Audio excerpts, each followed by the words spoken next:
Hey everyone.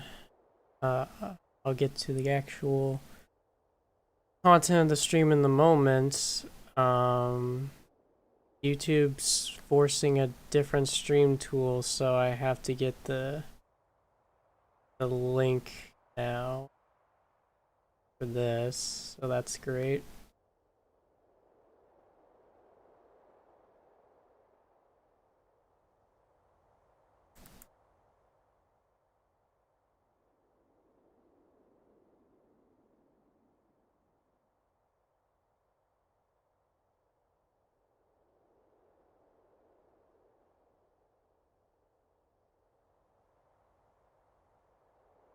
Man, I love YouTube so much, let me tell you. But you know what? Doing better than Twitch right now. You know, they're getting to deal with all that DMCA stuff. So I'm sure that's fun for them. Alright. Link that there.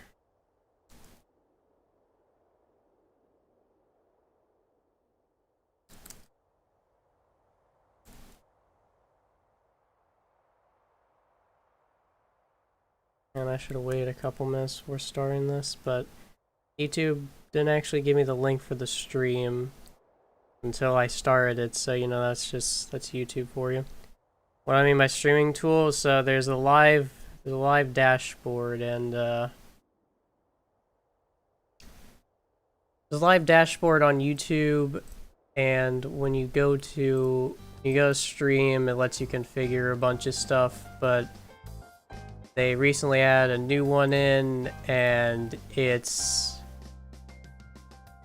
was pretty bad, considering apparently live chat wasn't enabled by default, so luckily I caught that, you know? Or you all wouldn't have been able to talk.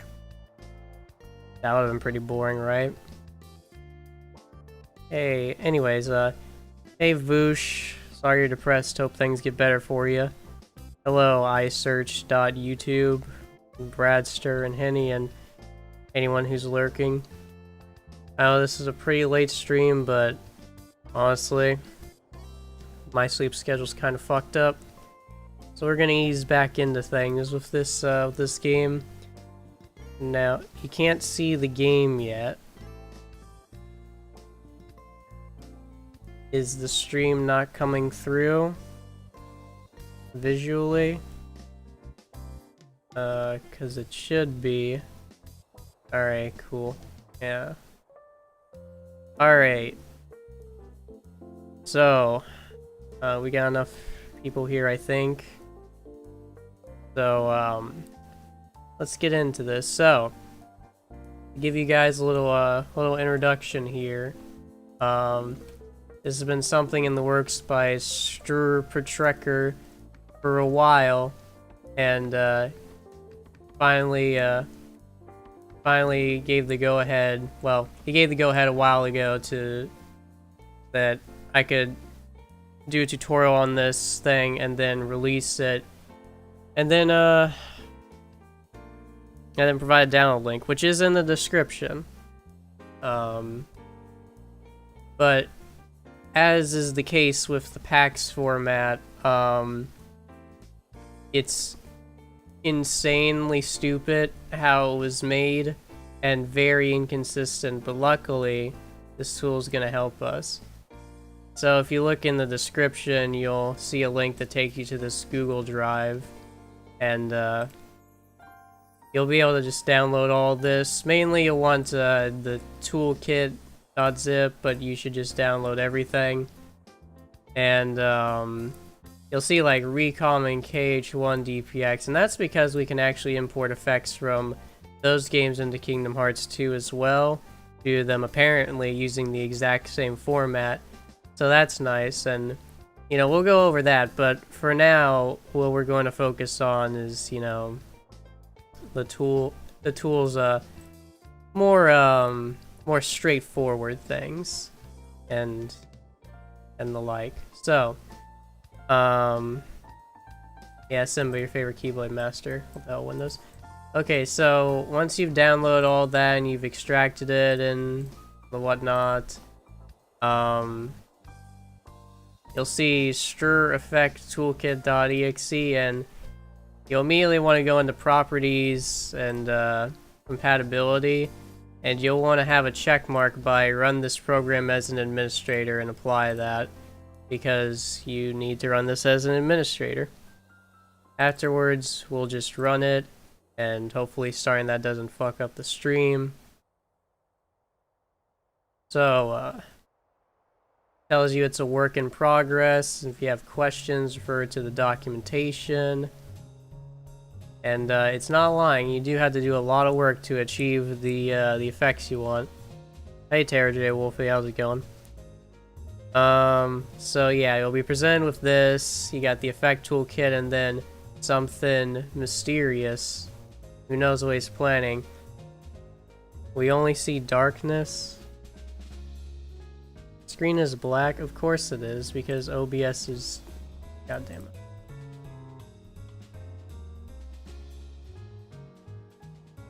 Is this gonna be a reoccurring thing now? Is it gonna fuck up my display capture repeatedly?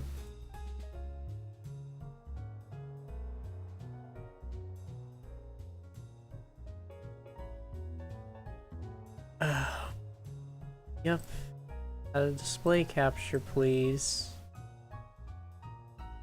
Fucking OBS is shit, dude. Wow. Okay, well, while OBS is just dying in the background, I assume, we'll switch off of that for...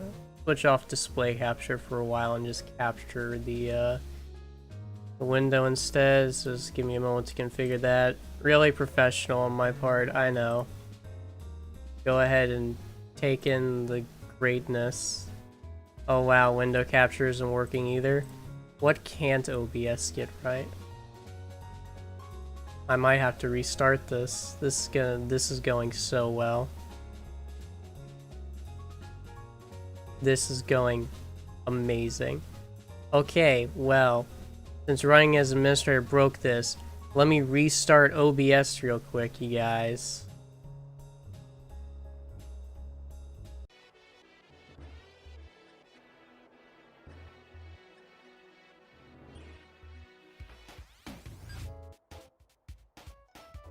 Alright. Hopefully it's good now. My god. Easiest thing in the world to break. Okay, so basically the tool will go up, it'll show you effects toolkit and question marks, select effects toolkit, and then you get presented with all this. So what we're gonna be working with for now is effect editor, and over time we'll go over the other options. We probably won't get to all of them in one stream, so you know, hopefully a follow-up happens. If I feel like it, I probably will, because this is super important for modding this game now. Anyways, once you select effect editor, you'll be presented with it telling you to navigate to an extracted KH2FM ISO, and you know, if you don't know how to extract KH2FM, there's a video for that on my channel as well. So go to the your extracted 2FM and select the KH2 folder as it tells you to do. Select OK. And this does give you very useful information. You want to shift left click, etc. to open an edited file. Remember to back up and save often. Don't refresh lists. Also, don't leave the room you're in. And then this will start printing some stuff. You don't really have to worry about that. What we do want to do, however, since I've only got one character here instead of an entire party, do party override so it can find your character's location. Keep in mind you'll have to do this every time you start the tool. If you're in a drive form, you'll want to select drive meter as well so it doesn't go down, but in our case we're not in a drive form, so it doesn't matter. And then this you'll also want to check, which is disable type override, and I'll explain that in a moment. But for now, we're going to select Simba's A.FM, which is, where the visual effects are contained. And in this case, we'll select that, and then you'll see these effects. Now, the reason I'm using Simba is two. One, I have a plan for him, and two, he's got a small effect file to work with to show you basic stuff. Anyways, once you have this list, the first thing you'll want to do immediately is, first thing I want to do immediately, create a backup copy of your A.FM thing and go ahead and paste it in the toolkit folder or wherever you want to browse to. In my case, I just do that. Now, it shows my cursor on stream, right? Yes, it does. Okay. So, where it says like plk00.afm opened, shift left click that, and then we're going to navigate to the A.FM. We're going to open that, it's going to override. You have to do this or it will not save any of your changes into the file. So, do that. Anyways, now we have that. We're gonna start working with this wonderful tool here. Now, let me go over the things first, and I will briefly show some things.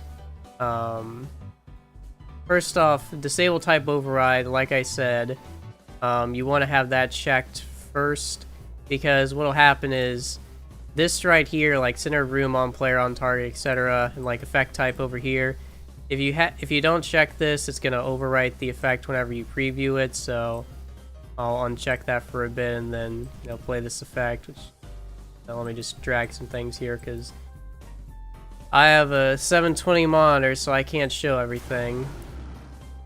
So that was like 2,600 before, something like that, and then just went to 609.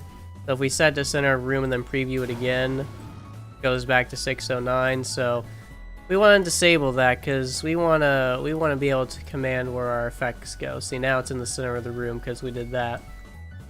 So I'll go ahead and put that as 3, which this is wrong, by the way. It's not on target on hit when you have 3. It's just it appears that your location doesn't move from it.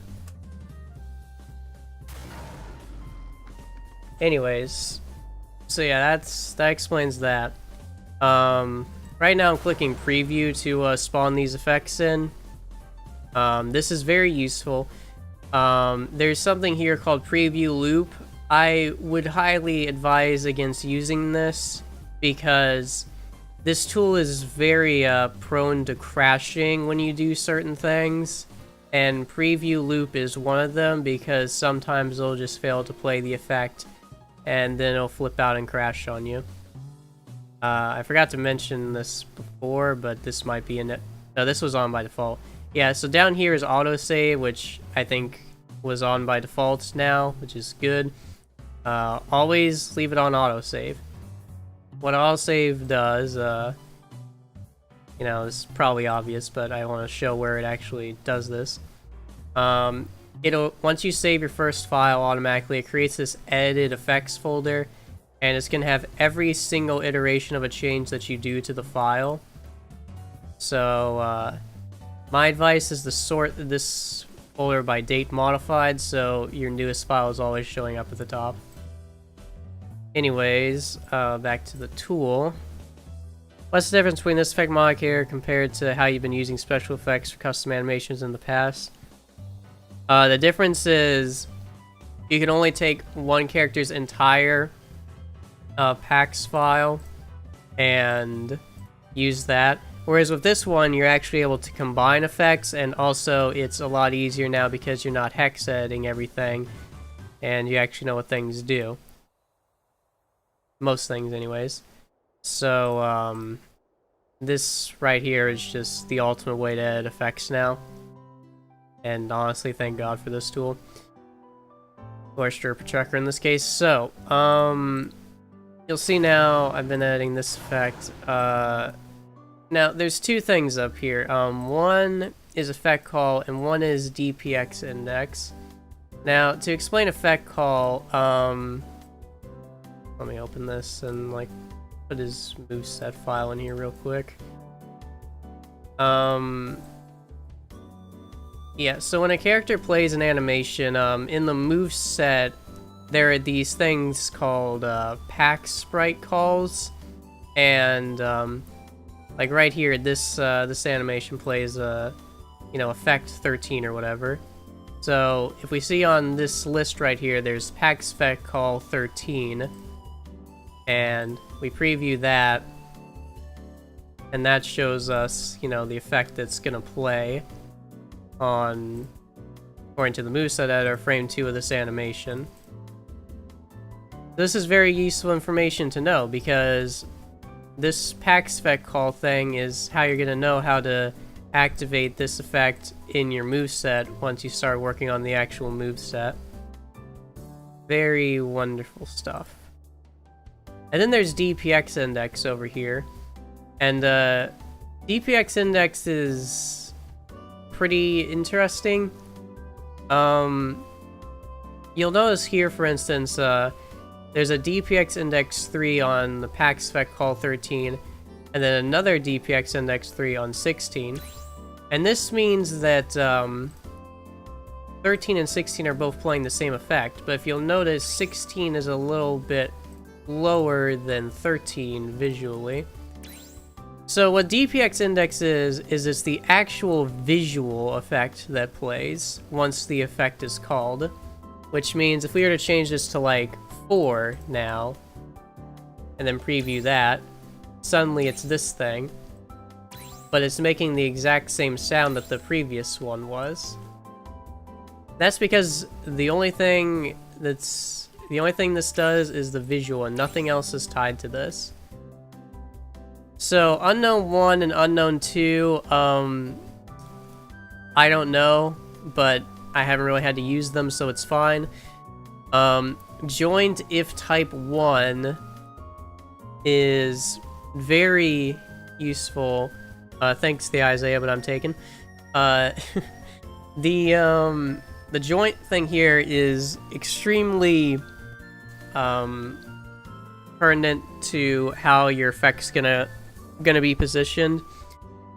And to kind of give you an idea of this thing, joint is what bone it's attached to. So if we go to like 2, for instance, and then preview that, suddenly I think that's his tail that it's on.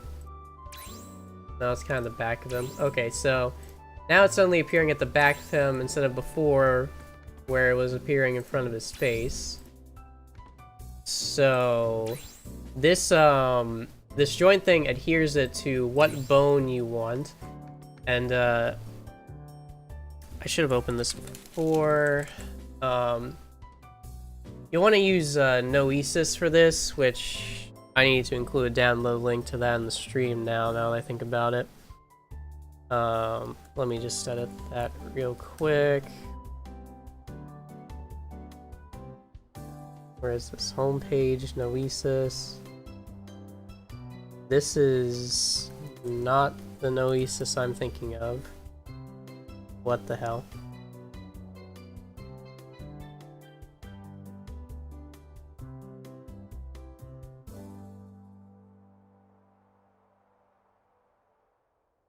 Okay, yeah, here it is. Noesis model server. Wait, no. Okay, I'm just gonna link this guy's website for now, and I'll change it later. Yeah. Sorry for the delays. Very, very professional on my part, I know. You all come here for this wonderful pre-prepared stuff. No problem, Isaiah. Glad I could, help your life be better. Thanks, Xaddgx. Could be doing better, but, we're gonna get through things. So anyways, on Noesis, you're gonna have this stuff here. You can either browse to the directory on there, but in my case, I'm just going to drag it from one directory to another. So you want to drag your MDLX of your character into here real quick, and you know, looky there, it's Simba. And then go into tools. Wait, is that right? It's been a while since I've done this. Give me a moment. Yeah, okay, tools, and then data viewer. It'll take a moment to load. Collapse the model thing here, and then collapse bones. And clicking on these will start showing you the structure of Simba, and when you click on the different bones, it highlights things for him. Now, what this lets us know is which bone on him is which, so let me just scroll through this real quick until I find, like, something obvious. Yeah, okay, there. So, like, 64, I assume, is, you know, his paw or something around it. So if we go back to the tool, and we change this joint thing to 64, now it suddenly is appearing, you know, pretty close to his paw, kind of offset because of the position things down here. You know, let me just set those to 0 for now, then preview it again. Yeah, so it's on his paw. So yeah, using Noesis for this is very, very useful, because otherwise you'd basically be inputting in numbers until you hope you got the right bone. Considering this calls the animation from its root folder, does this mean you can't make alterations to the base animation?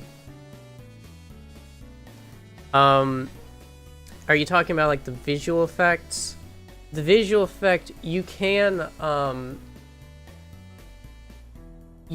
alter how it's rendered, but you're kind of looking for a needle in a haystack with how that sort of thing is configured, and I honestly haven't messed with that much.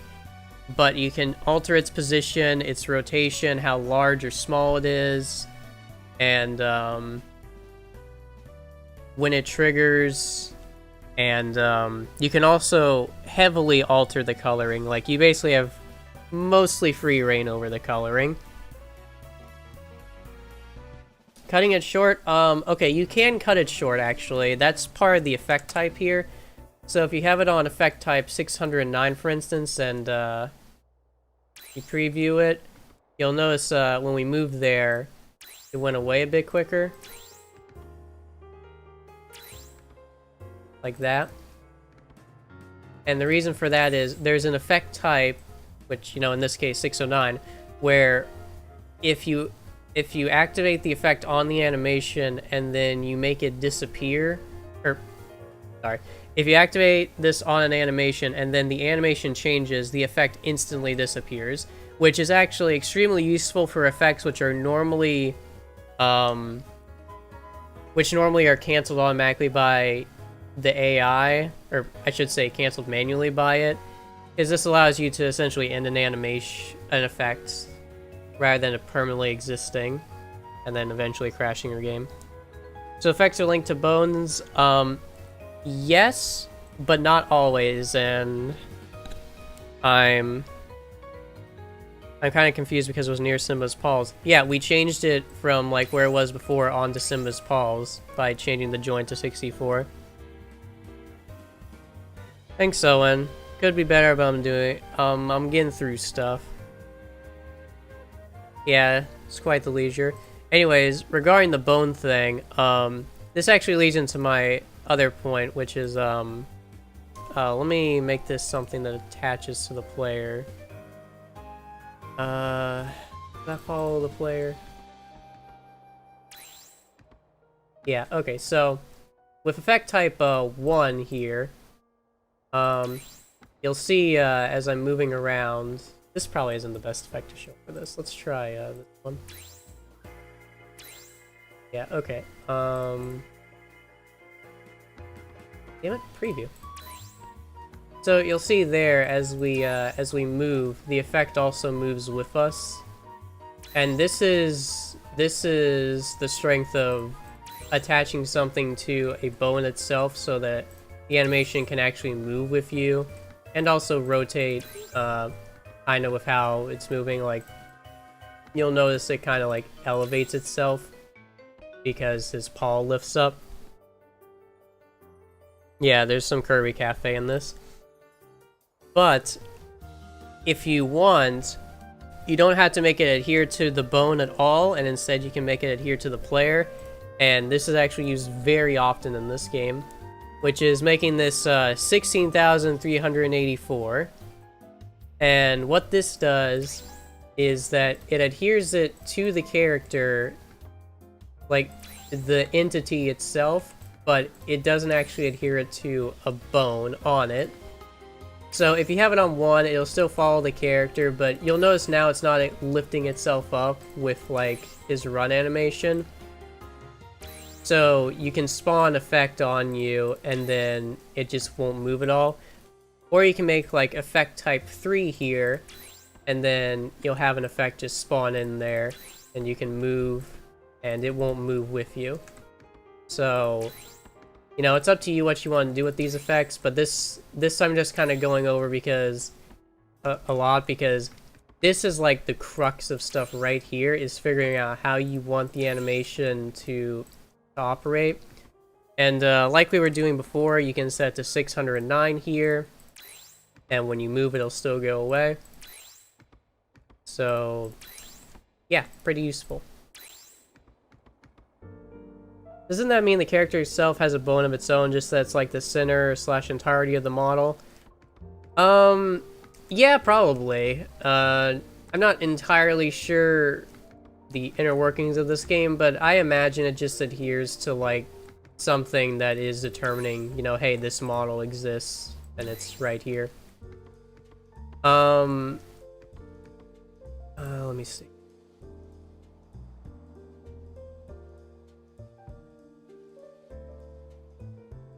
Tool's kind of bugging out on me now, I think. Oh boy. Okay, well we're gonna reopen this file and hope that fixes it.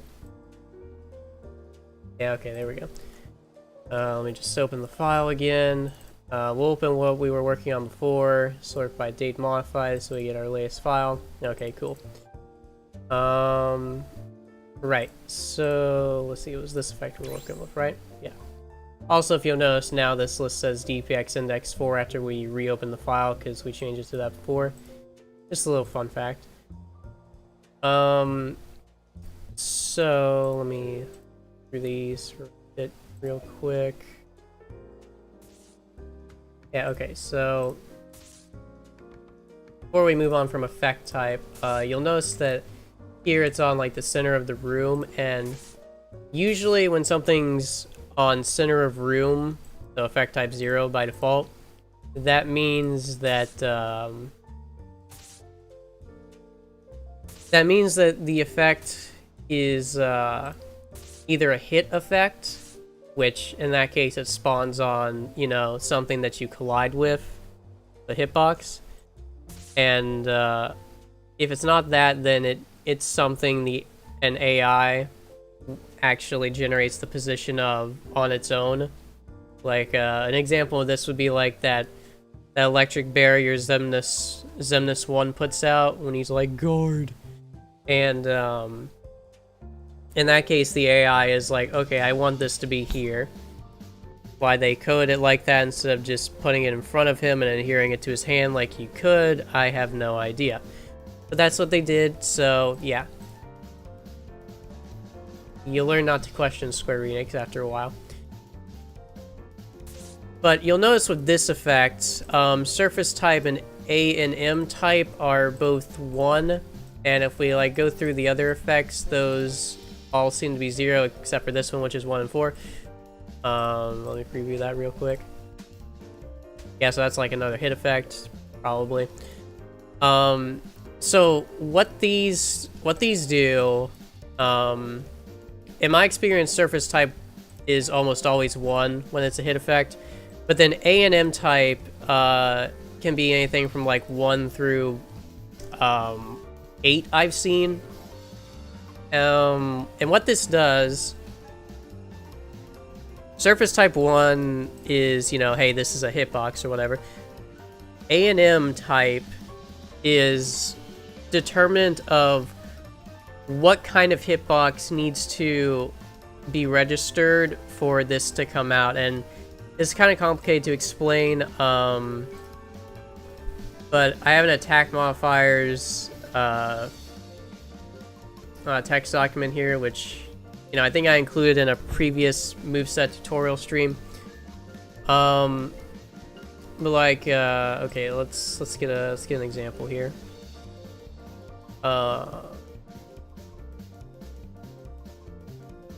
Okay, so with like 00CB here, right? So this is like a weak Keyblade hit, so that would be like A&M type 1.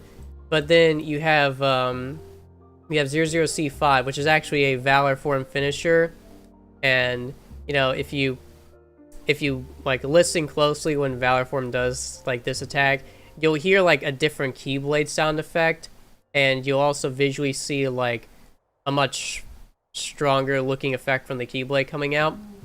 And this is because what A&M type actually comes out is determined by these like attack modifiers.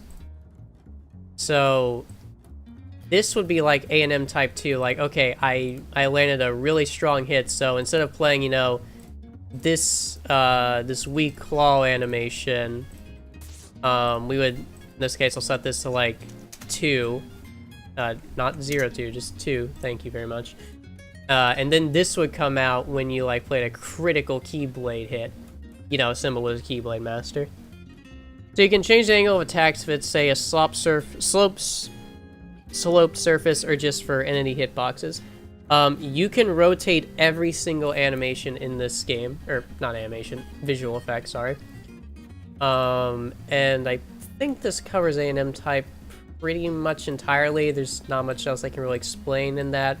I'm sorry if that's confusing, but there's not really a good way to explain this beyond that because it's just bizarrely made. But hopefully I got across decently well. So yeah, that covers that. Start delay, pretty self-explanatory. Sound effects, you kind of want to just get a feel for this. Like, you'll scroll through the character or whatnot, and you'll kind of see, like, this number change pretty drastically in some cases. Then other times it'll be, like, you know, kind of in the same realm. Like, 592040 is there, and then a 43 is there. But yeah, once you kind of have a feel for, okay, this is where the general sound effect numbers are, you can start to change, like, the last digit and even the last 2 digits after a while, and then preview that. And you'll notice that this is making a different sound effect now. So we can just kind of keep changing that. And, once we, count too high, it'll start not playing effects. Now, you can actually play sound effects from other entities as long as they exist in the room. So, I'm trying to think of what else I could do. There's not really an example I could show for this, but, if you'll notice here, if we set it to 1, you can start to hear the menu scrolling sound effect when he does this. We set to 2. You can hear the confirmation sound effect. And the reason you can do this is because those sound effects are always loaded into RAM, like these menu sound effects, so you can actually make those play.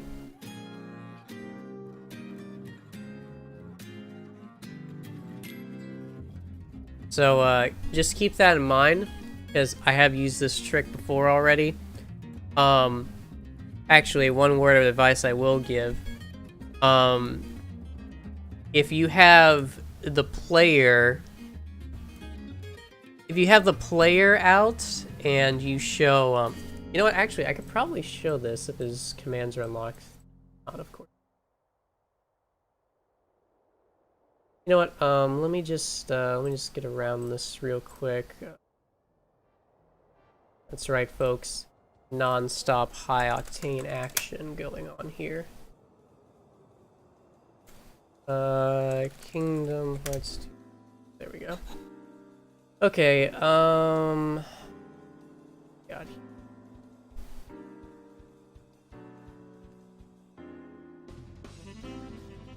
Where is it? Sorry for the delay,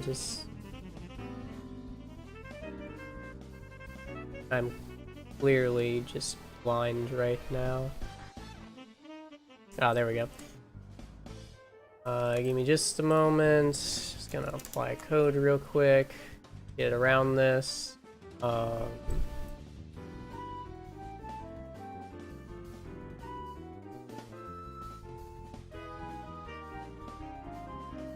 Okay, so we got our little final form reaction command here. Now let me just get an idea for what this was before. I think it was like that. No. That. Yeah. Okay. Cool. Let me just copy and paste that. All right. So to give you an example of what I mean before, so Simba is our playable character right now. So he's always loaded into RAM. That's just how it is. So, you know, I'm gonna hopefully go into final form here. Okay, cool, that didn't crash the game. Nice. Hey, we're Aqua now, how's it going? So we'll click on her A.FM now, which is PX 100 ultimate form. And oh boy, we got some of my great work here. We're not gonna like open her A.FM file because I don't actually want to modify this. Oh yeah, this is kind of getting to what I was talking about before. If you're in a drive form, select drive meter here, and okay, well it's still going down probably because I did this in a really roundabout way, so forget that. Anyways, so we'll play that effect on ourselves, and if we change the sound effect here, we preview that. Oh, it's not making any noise. Okay, well this example is falling through the mud. Well, I'll show that later then, but it was supposed to be if you play the sound effect, that it would still play Simba's sound effect in RAM, but you know, this game likes making me look like a fucking dumbass, so I guess that's not happening. So, let's go back to Simba's A.FM. Aren't the ice particles supposed to follow her? Yes, but when you preview an effect in this tool, existing effects stop adhering to your model. Hello, AMW. No, this isn't for the randomizer. I'm showing off effect modding. Okay, so we'll go back to this. I'm gonna copy and paste that back in so we get that effect. Okay, so we've gone over sound effects, and you know, the game made me look like an idiot, so thanks for that. Anyways, I'll talk about your opinion on pineapple on pizza. Disgusting. So here's how positioning effects works. Here you've got your x-axis, and I'm just gonna go ahead and you know, put numbers in this, and you know, you can see it move to the left there, and keep in mind you're not restricted to like 360 or whatever. You can go way beyond that. So then we'll like let's make this like 200. Okay, maybe not that much. How about negative 100? Let me just bring this back. Now you'll see it's kind of above us. Just getting higher. Then we got the z-axis over here, which you know, it can be a little strange at times, but in this case, since we have it at 16,384, we're just kind of moving it from its position of, you know, being around us, I guess. So Z will move it forward or backwards in this on this value for the joints. and then we can just kind of put a negative sign there, whatever we want. And Y will move it up or down. So if we change this off of negative, suddenly it's below us. And let me just preview this at 0. And then, you know, X will make it go either... Hello? Preview, please. Thank you. Yeah, so 90, negative 90, there you go. Can you also multiply the number of effects or assign them to multiple joints at once? So this is how DPX index comes into play. So let's say you want to do that. What we do is we set the DPX index to 6. So now 7 is this effect as well.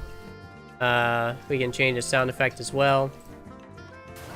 Oh, something I forgot to mention about sound effect real quick. Set it to... Son of a bitch. Are you... Okay. Find something that has -1 sound effect and copy and paste that in. And then no sound effect will be called when the effect plays. Yeah, sorry for that tangent. Anyways, so like I was saying before, with DPX index, you set that to the same value as whatever effect you want to clone, right? And then you just you position that how you want. So like let's see, this was this is 0 before, but the joint is like 0, so let me set that to 16,384 real quick. And oh, this is appearing in the center of the room, my bad. Set that to 3. Okay. So now let's say you want this to appear on the right. We set that to 90. I'm a dumbass. Don't worry about it. That was a left. But yeah. So now you've got 2 iterations of this effect. One on the right. One on the left. Where it brings in that sweet unity. So now what you do is if you wanted this to play like both effects whenever you did an animation, in your moveset editor, it would be like, okay, well, you know, let's just go into his idle animation real quick, create 2 PAX sprites here, put them on whatever frame you want to start, click on it, and then for the PAX, for the digit here, you would make it what a PAX effect call you want. So like in this case, you know, 17, and then we do 18 for this. And then what would happen when you play this, which I can't really show you, is every time he'd idle, he would play both this effect and this effect at the same time, because you're now calling effects 17 and 18, and you made them clones of themselves but positioned differently.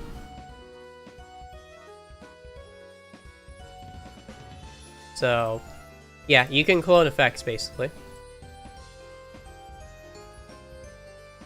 And let me tell you, that really comes in handy. A lot. This game does it a lot with, like, blade trails and shit. Like, master form every time it attacks. Okay, so that's position. Now let's go over, oh wait, hold on. Before we go off position, I have to explain something. So, when you have something adhered to, like, a bone, so let's go back to 64 real quick, and, yeah. So when something's adhered to a bone, it's, a lot different, because, no, let me just make this effect smaller real quick. Because the default rotation when it's on a bone is however the bone itself is rotated. So you'll see, like, now it's, you know, shooting out of kind of his leg and chest, I guess.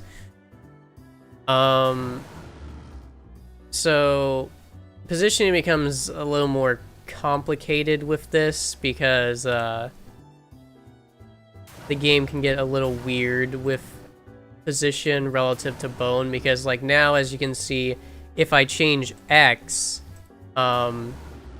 it's going like below where it was before or above.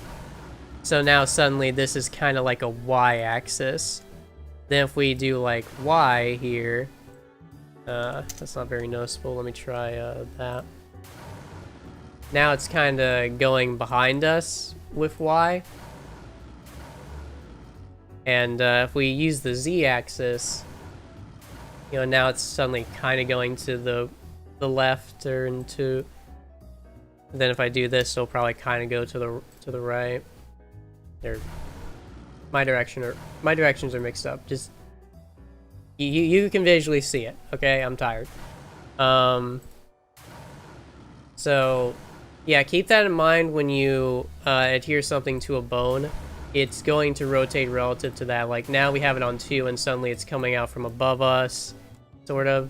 We have it on 8, kind of doing the same thing but in a different direction. So if you want, so my advice would be when you're starting out, try to keep things on 16,384. And then once you want to get into the more nitty-gritty advanced stuff with, like, making, I don't know, some sort of electric wave follow your hands when they're, like, Sora's hands when they're shooting out, then you can, you know, work with the bones if you want. But, yeah. Okay, let me fix this up real quick. Okay, good enough. Anyways, so now let's get to rotation, and again, this is different based on the joint, but we're... What the hell? Go back to 16,384. What the hell are you doing? Okay, so... Rotation is... very bizarre in this game. There's definitely some sort of system going on here, but I'm unaware of what the terminology is. But, you know, you might expect that, like, oh, just do, like, I don't know, 90, 180, 270, 360. But, in actuality, I need to raise this effect up. That is going below us.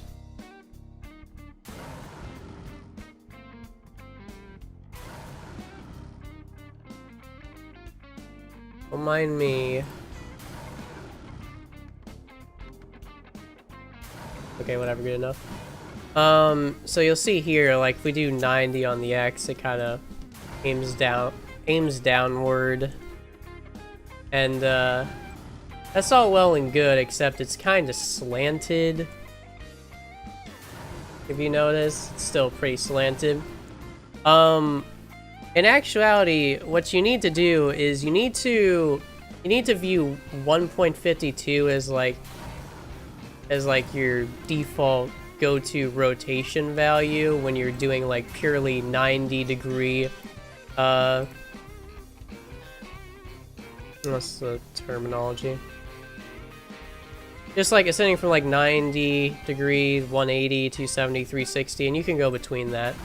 But like you'll see here, if we rotate it by negative 1.52, it's suddenly perfectly shooting these waves behind us. And you know, if we do like 1.52 instead of negative, it's shooting in front of us perfectly. And then you can start like combining rotations, like if we do this here. Now it's aiming to our right. Is that going to be the same if we do a negative? Yes. So we aim it to our left now. And you know, keep in mind while you're doing this, obviously you don't have to do it, and you know what you're interpreting as like 90 degrees. You can slant it if you want. So like, let's change it to 1.22 here. Okay, this actually isn't very noticeable with this value, so let me change this back real quick. Let's do like 0.52 here. So you'll see now it's kind of aiming diagonal and to the right of us. And if we move this up by like 0.30, it's aiming, you know, more to the right. Less, kind of less diagonal. We'll do like 1.02. And there you go. That's kind of rotation for you. And then Z is a little hard to describe. It kind of does the same thing, I want to say, as like the other values, but it sort of mixes them together. Like, you know, that's shooting in front of us, and we just take that off. You know, it's basically the same. But, you know, it's up to whatever you want to do for your work. Alright, something I forgot to mention, every single time you click on these A.FMs, it's going to, like, reset what's down here.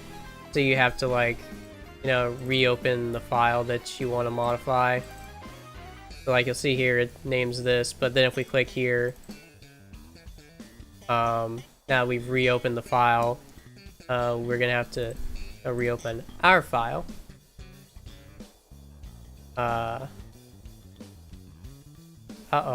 It's freezing. Yeah, okay, I did too much there. Oh boy. Which means this is probably gonna break OBS again. And, you know, be a black screen, so... You know, let's hope for the best, you guys.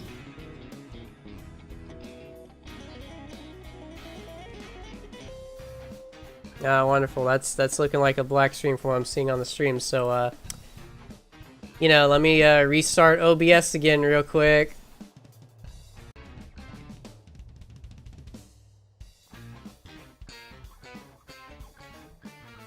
Alright, we're back now. Are we good? Are we exist? It looks like you all can see it, but, you know, I never know if YouTube's lying to me. Is the Dark Hollow Bastion part of the Aqua mod? Yes, it is. We good. We exist in society. We sure do. Alright, so that's good. I'm glad we got crashed during the stream, because, that's very indicative of the PAX modding experience with this tool. And, that's not a slight against the creator or whatever. This is legitimately the best thing for... One of the best things ever for modding this game I've ever seen, so, you know, don't think I'm shit-talking. Don't go starring drama! I know this community loves... I know this Kingdom Hearts community loves drama. Don't do it.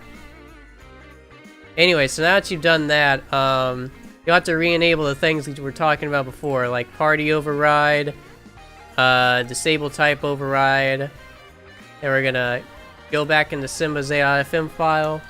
We're gonna shift-click down here. We're gonna reopen what we were doing before, and we're gonna get back to our work. Alright, so...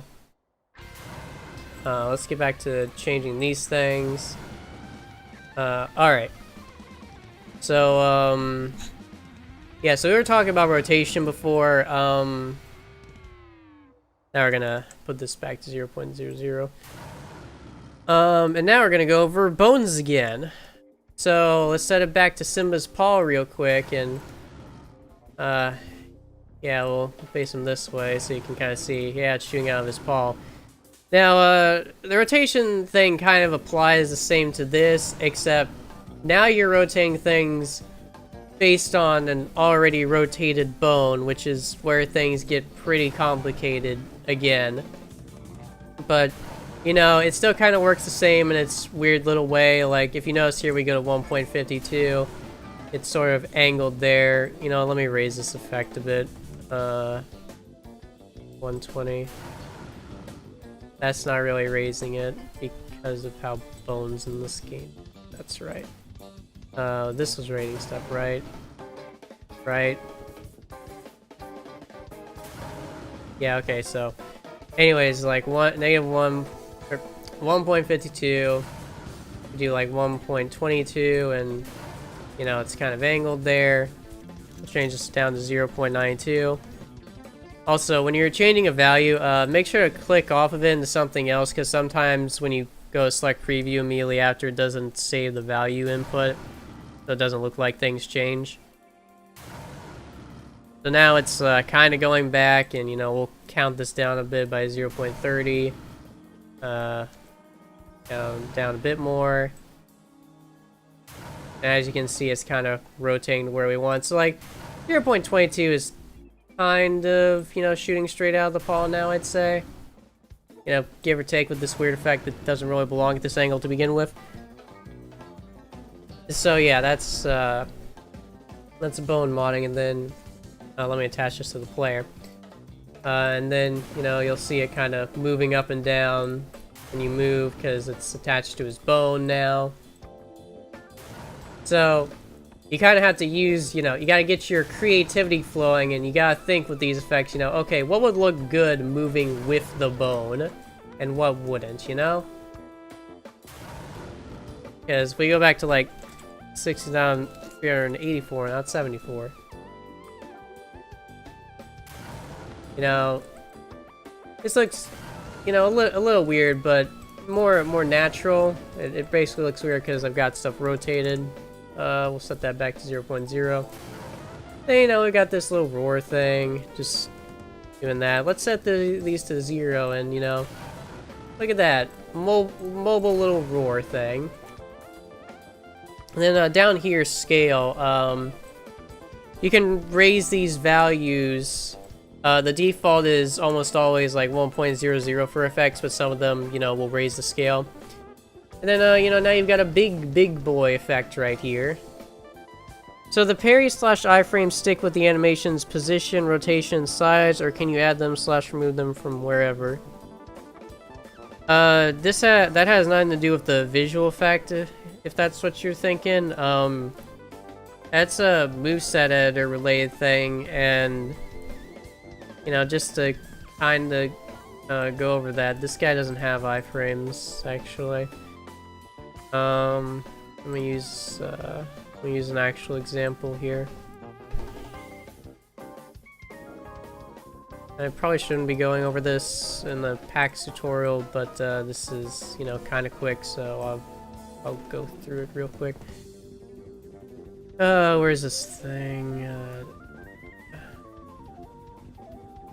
Okay, so like Spellweaver, for instance, like here you'll see like model state intangible, the player / AI cannot be hit by anything. We have our start value at like 0, and then, you know, -1, which just means -1 means it lasts for the whole animation. So let's say you only want it to last for 20 frames, then you make the end of it 20. Or if you want to start on like frame 18 and then last for, you know, 38 or 20 frames, then you would, you know, set that to 38. So now you've got 20 frames of invincibility on this. So I hope that makes sense.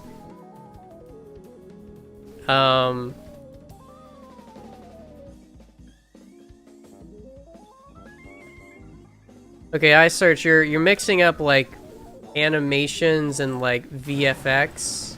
I mean, I guess these technically are, you know, animations of effects, but effects don't have hitboxes. Effects are like visual indicators that you want to put out of what the hitbox's range is. The only time an effect actually has a hitbox is when an AI generates like a projectile and sends it at you. That's the only time they attach a hitbox to an effect. But, you know, in the case of the player, until you start getting into the advanced stuff of having idle AIs on them, this effect is not a hitbox at all. I can actually show that. I'll room transition here. Hope the tool doesn't crash. Also, don't room transition when you're actually legitimately working on effects, because it will immediately like fuck this up and then has to recalibrate, you know, what effects exist in this room. Then your file is gonna close. Anyways, let's open up what we were working on before. Yada yada. Okay, so here, I'll show you. See how the orb isn't flinching from that? But it'll flinch from, like, you know, this actual attack. That's why.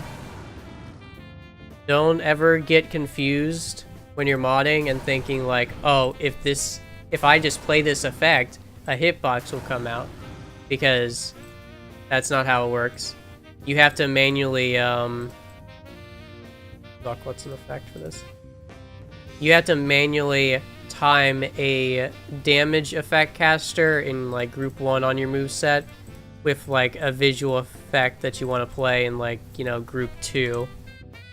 So like, you know, let's play like, I don't know, effect 13 on frame 35. Or maybe like frame 32, and then, oh, quick hitbox comes out on frame 35 and ends on frame 38. Thought that the surface modifiers method could recognize hitboxes and such, my bad. No, surface modifier, these surface type and A&M type are like, oh, if I land a hitbox, then I'm gonna play this effect. But, you know, this doesn't mean like the effect itself is actually a hitbox. It's just a visual that shows up, you know, in this case, you know, when a hitbox hits. So, like, if you want to play this and then, you know, have this show up when it hits, you would set this A&M type to, like, 2 or whatever, depending on, you know, what hitbox you attach to in your moveset to something that also plays this. Alright, so, anyways, yeah, hopefully that makes sense. This looks super complicated. Yeah, PAX is a really irritating format to work with, but this tool really helps make it a bit easier. It's also why I've been, you know, a bit slow in making this tutorial, because, you know, there's a lot more to go through. Believe me. I hate PAX. Anyway, so we were talking about, scaling effects, and you'll see there now I've made this effect a bit smaller. You'll notice I've been changing like X, Y, and Z. And that's because that's generally what you want to do, but you can like stretch one aspect of the effect. So like I'll put this at 1.40. And you know, this looks alright, I guess. But as you continue to, you know, influence the effect in these ways, it can kind of start to look a bit weirder and more distorted with how it gets animated. Like, if we set this back to 1.00, we'll see, you know, hey, look, there's that. And then we change this to, like, 1.60.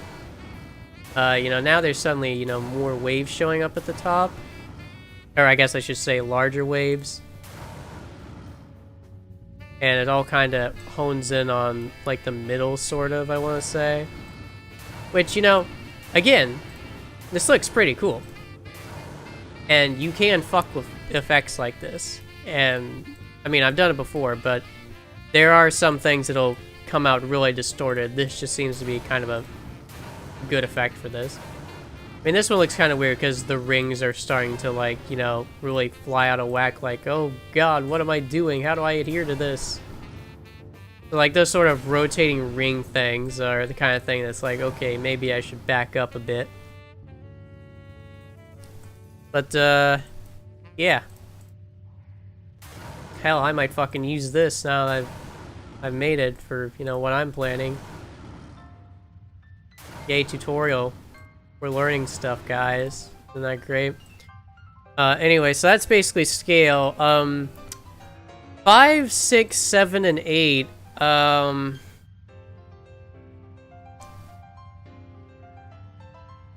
know there's a way to, like, sort of make an effect adhere to, like, a boss's bone, but you're almost never gonna use this. But when you do, I don't really have an example for this. I guess, like, Leon's blade charge is kind of an example, maybe.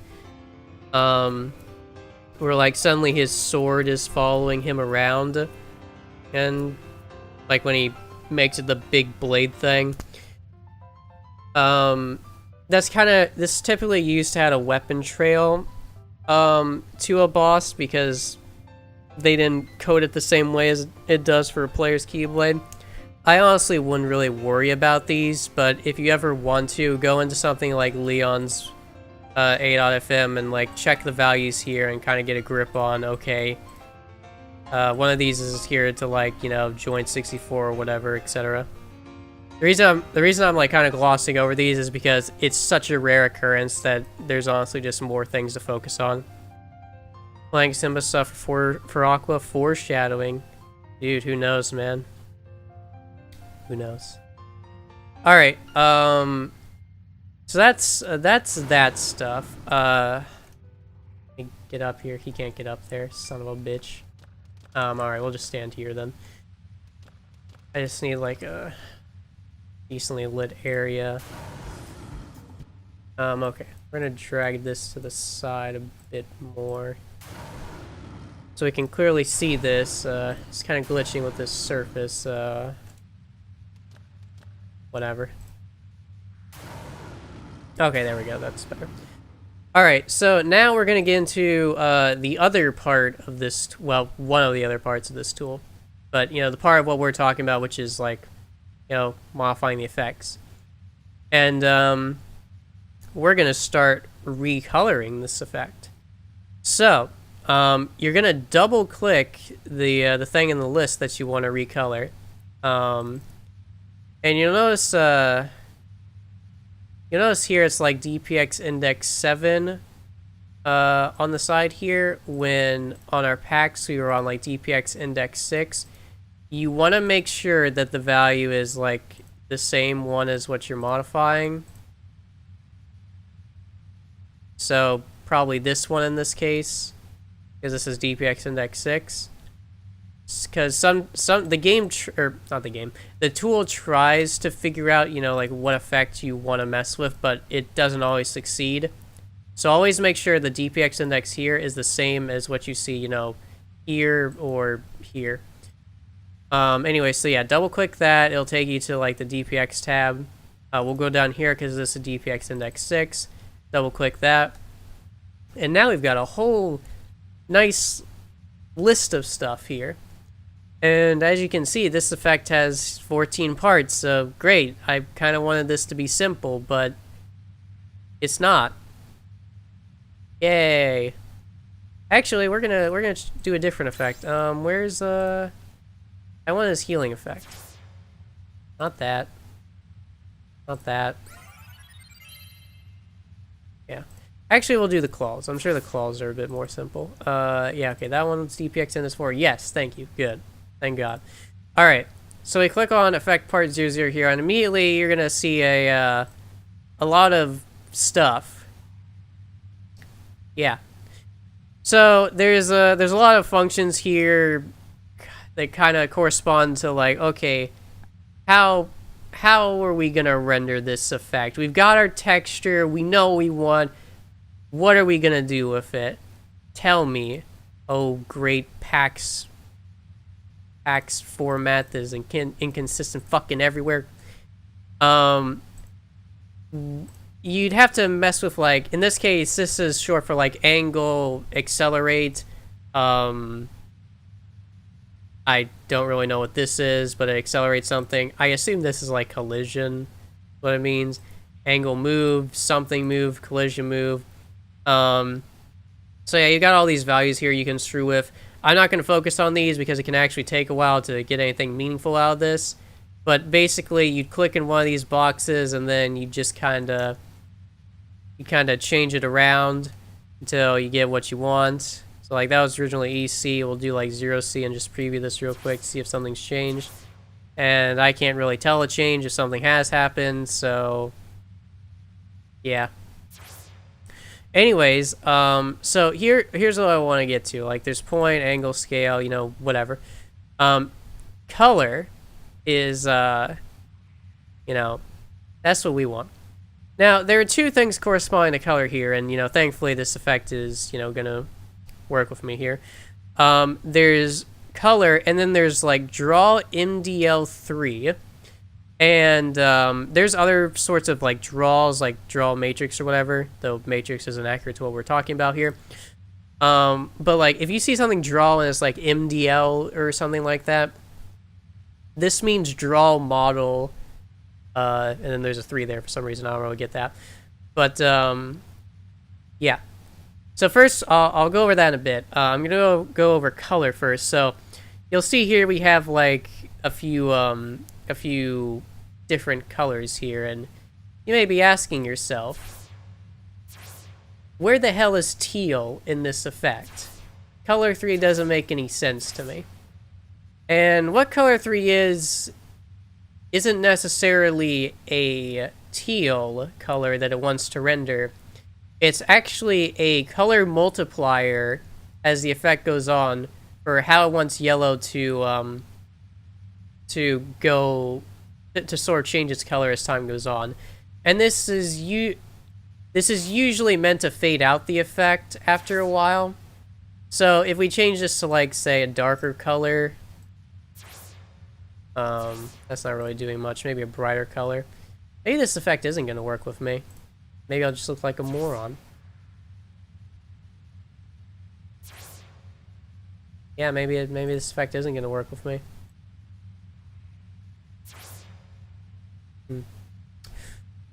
Okay, well, we'll focus on that a bit later. We'll just change it back to its teal for now. So the first color is usually what corresponds to, like, oh, hey, this is what I want the color to actually look like. As you can see there, it's more of a pink color now. And now it's also kind of changing back to what it was before, so this actually might show better what I was talking about before. Maybe. Or, you know, maybe not. Yeah. Anyways, so there's two things to note here.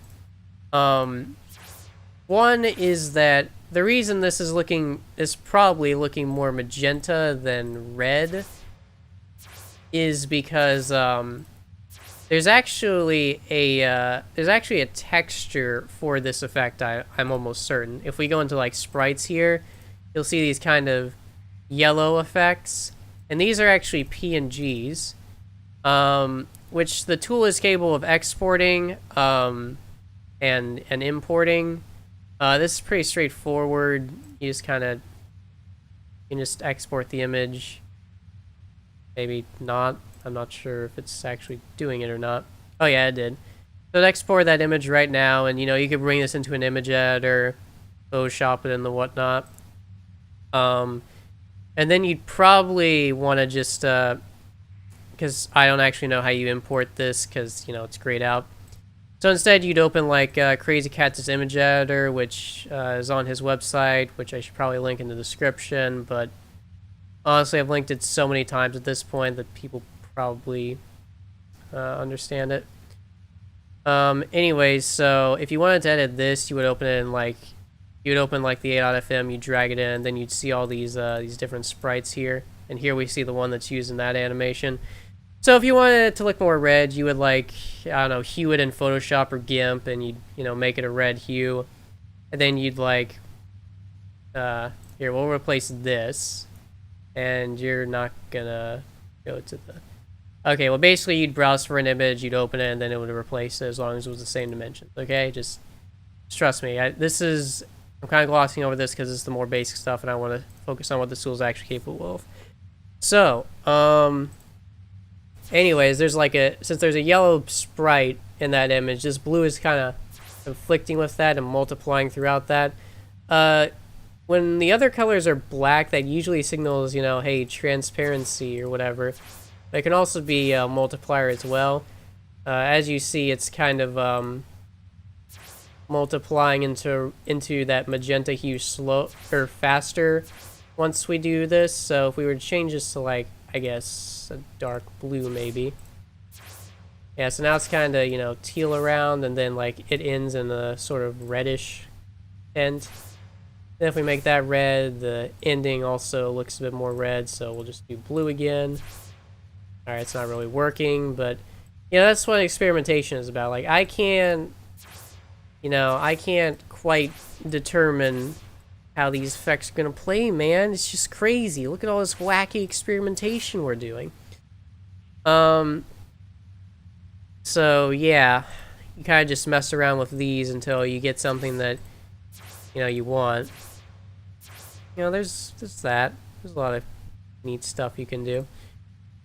But yeah, you'll see there if we do, like, a really bright color, it kind of multiplies it up into white, which is kind of was what I was referring to before. There's some yellow there, but it's pretty bright. So hopefully that makes sense. Let me change these back. You know, this was teal before, right? And then what was this again? Like a yellow. Yeah. Okay, so then the other thing, oh, something I should probably point out, before I get into this. Is the stream going to be archived? Yeah, this is going to be a public stream. Because this is basically going to be the only tutorial on PAX there is. So black, the color black on this is actually a signal for transparency, which, you know, you're not really seeing with this effect because, you know, we're in imagination land, I guess. But also there's multiple effect parts to this, so if we make, like, these black as well, you know, now these are suddenly blue and then it multiplies back up into that color for whatever reason. So we'll change this to black as well. Actually, we'll change this to red. You'll see here there's like those sort of red hues going around. So pay attention to when I change this to black, as this is the closest example we're going to get with this effect. You'll notice now there's like none of those waves going around. And that's because black is, again, a transparency signal. Now there's red. So, here's a little conflict we have with that. What if you want a black effect? And that's precisely what we're gonna get into, you guys, because I've got you covered. So let me change these back to yellow real quick. I think it was that yellow. Make sure that renders decently enough. Yep, okay, we'll change this to, like, I don't know, red. Yes, who cares? Alright, so this is where draw model comes into play. Alright, so you'll see here a lot of these values are 0 except for this one and just hanging out here, this little awkward one, and it's 2. So you may be asking yourself, what is that 2, Mr. Hacker Epic Hacker Dude Man Guy Bro?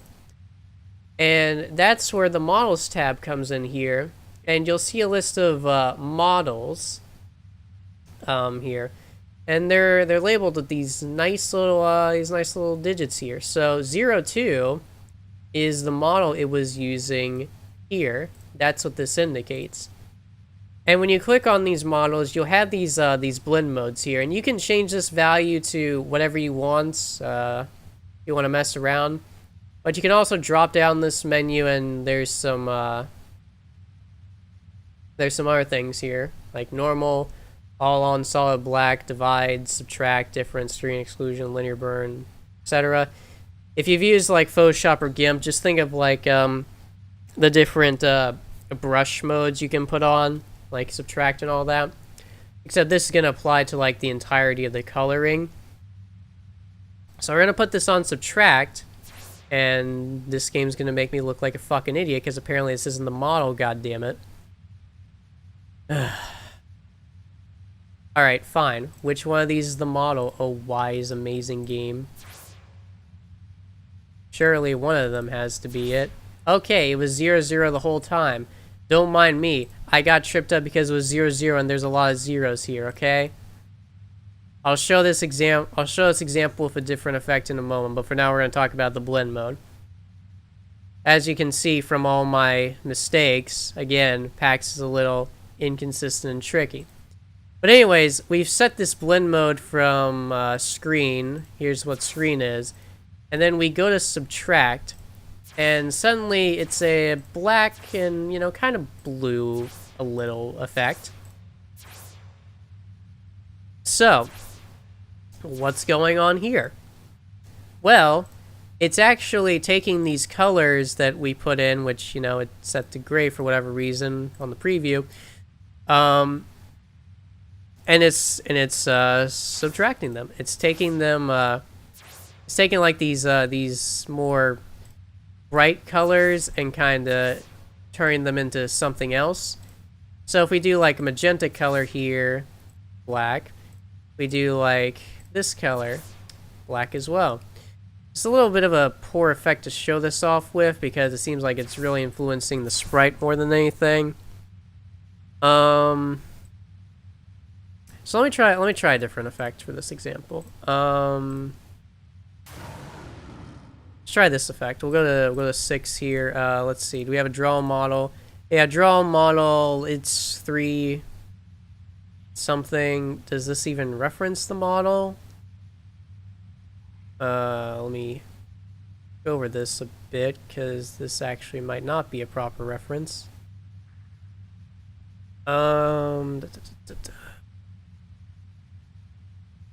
Someday I wish for consistency, chat. I really do.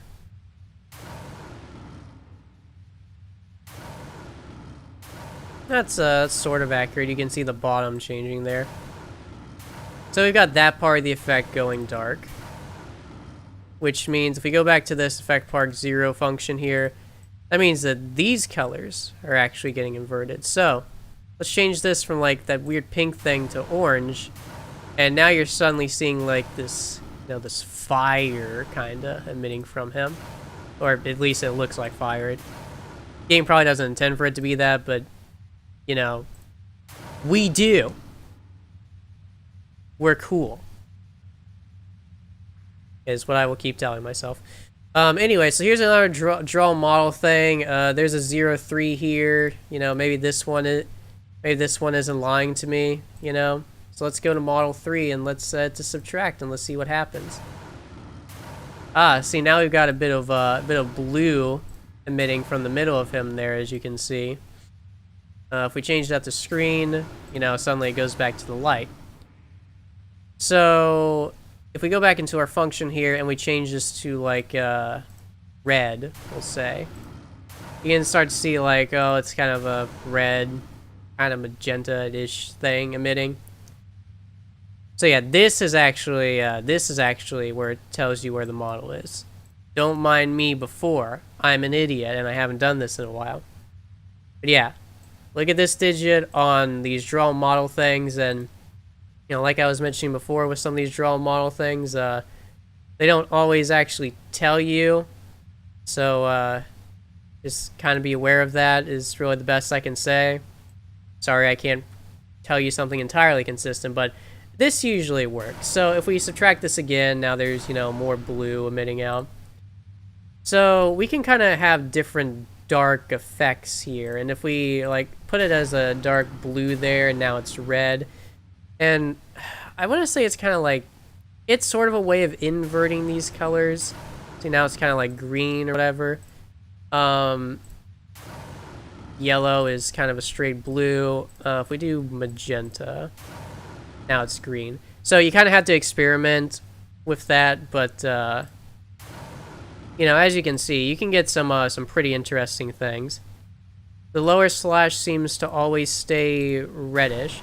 Yeah, that's because we're only modifying like specific parts of the effect. Like we've only modified like 2 parts of this effect, and already it's giving us these like really interesting results. So if we were to keep like, you know, modifying these, like here this one says it's model 2 or whatever, so we change like this to, I don't know, green. Now we've got a bit more of the waves coming out, and they're kind of like shifting from red to blue. Probably because of this multiplier here being different. We can kind of tone that down a bit. A lot. Change it to gray maybe. Okay, whatever. So yeah, here's another draw model thing. This one does not tell us what's going on. Oh, hold on.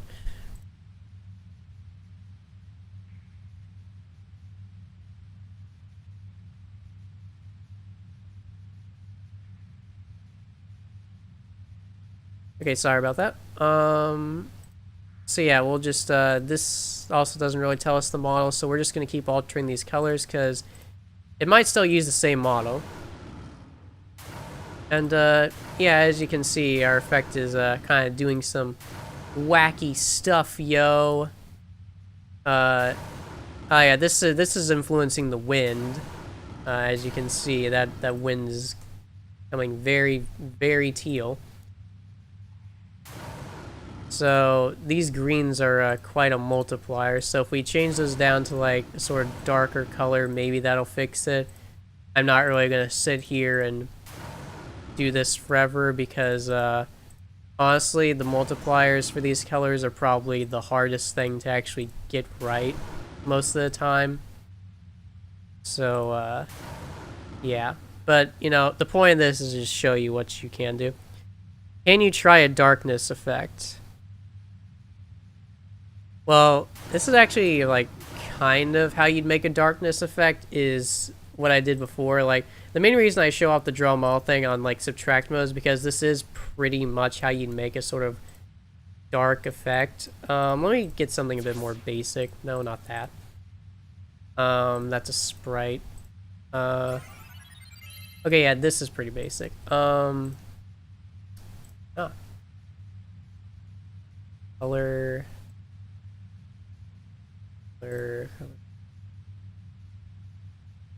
Okay, here we go. Draw them all three. This is 0-3 again.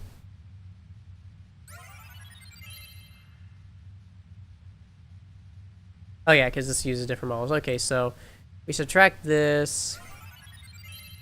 Now you can kind of see like a little black thing showing up there. Now there are some effects kind of like this, where like for instance, you know, you've got this this completely gray color, and this usually means it's reading from like an existing sprite. But that just means we can change this. So we'll change all these like little effects down to like, I don't know, a dark blue, very dark blue. So now we're kind of getting some progress there. We'll change this as well. Then we'll do like, yeah, we'll also make this slightly brighter blue, I guess. We'll make it purple.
Sorry about that.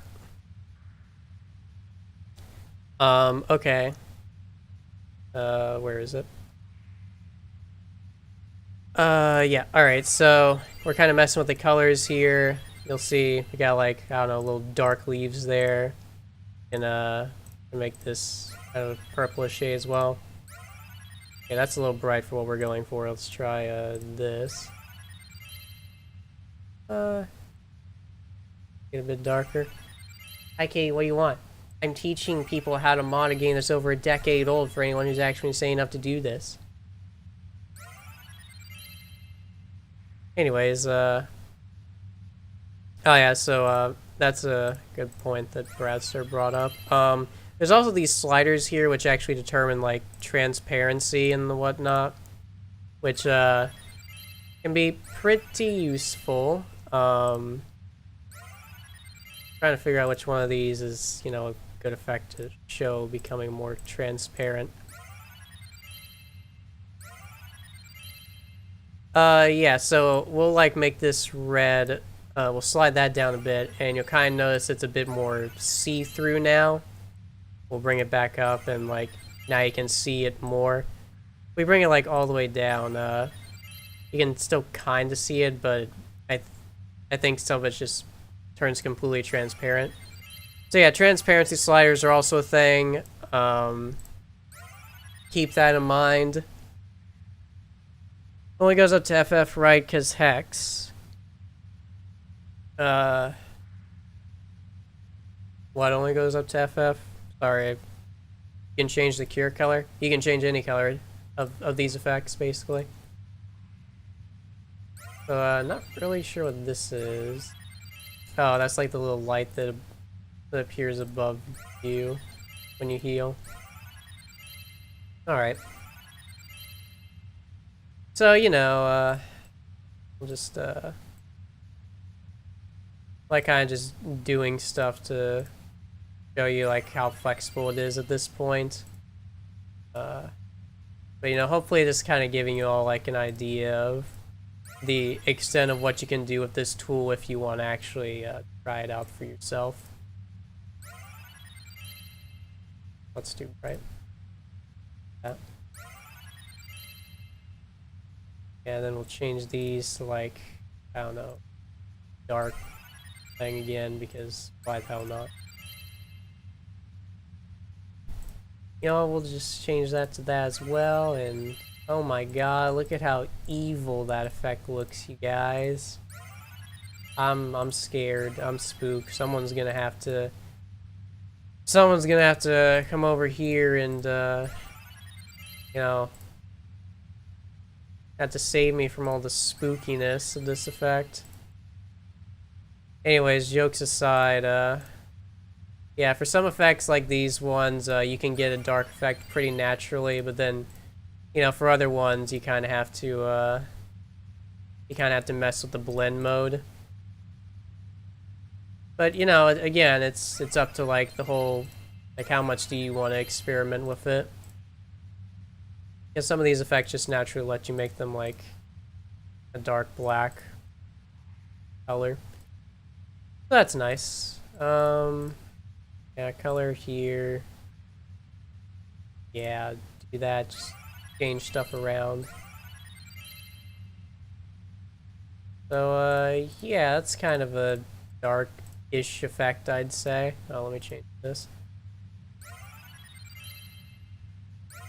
Yeah, that's kind of like, not perfect, but I mean, you know, for like, what, 5 to 10 minutes of messing around with colors, pretty good results for, like, this super evil heal, you guys. Whoa. Anyways, so, there's also the particle system, thing here, which, kind of determines how things, I want to say look, but it's really not that descriptive, but, like, there's so many of these fucking entries. And honestly, it kind of bugs out some of the effects as soon as you change, like, anything at all. So I would kind of, if I'm being honest, I haven't really experimented with this system that much, and it just crashed. So I'd advise against, you know, fucking with the particle system unless you're really bored and you just want to mess with things like that. And since the tool crashed, oh man, you know what? Okay, let me try something with OBS. All right, let's set to a black screen naturally. All right, and then we're gonna set our display capture, and it still doesn't work because OBS sucks. Oh my god. All right, well, hold on, guys. Let me restart the stream again. This is going great.